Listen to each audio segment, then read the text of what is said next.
Okay, team, another conflict. Genesis 27:46. Rebecca is at her breaking point. Let's unpack this.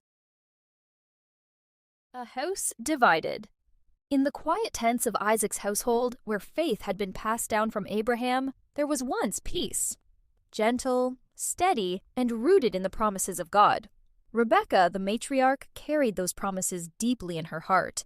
She remembered the voice of the Lord speaking about her sons before they were even born, and she held tightly to the future God had spoken. But as her sons grew, their paths began to separate. Jacob stayed close to the tents, thoughtful, watchful, and tied to the ways of his family. Esau, wild and strong, roamed the fields, living boldly and freely. Then one day, Esau made a choice that would change the atmosphere of their home. He took wives from the daughters of Canaan, women named Judith and Basemath. They were beautiful, strong-willed, but they did not know the God of Abraham. At first, the tents simply felt different. The conversations shifted. The customs clashed. The reverence that once filled the household began to fade. Where Rebecca honored the Lord, there was now indifference. Where there had been unity, there was tension. Judith and Basemath brought with them ways unfamiliar, practices, beliefs, and attitudes that troubled Rebecca's spirit.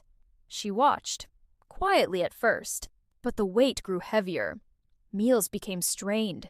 Moments that once felt sacred now felt divided. Rebecca's heart ached, not out of hatred, but out of grief. These were not just daughters-in-law. They were a doorway to a future she feared, a future where the promise of God might be forgotten.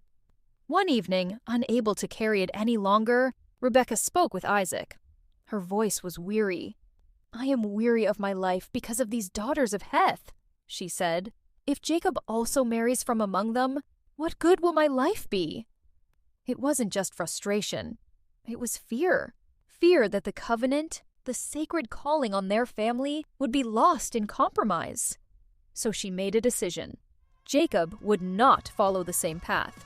He would be sent away, to find a wife among their own people, someone who knew the God of Abraham.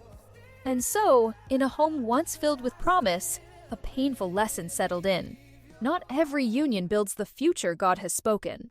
Some bring division, and some force hard choices to protect what God has promised. Rebecca, great solution. I had to send Jacob away to get a wife within the covenant. How about Esau and his wives?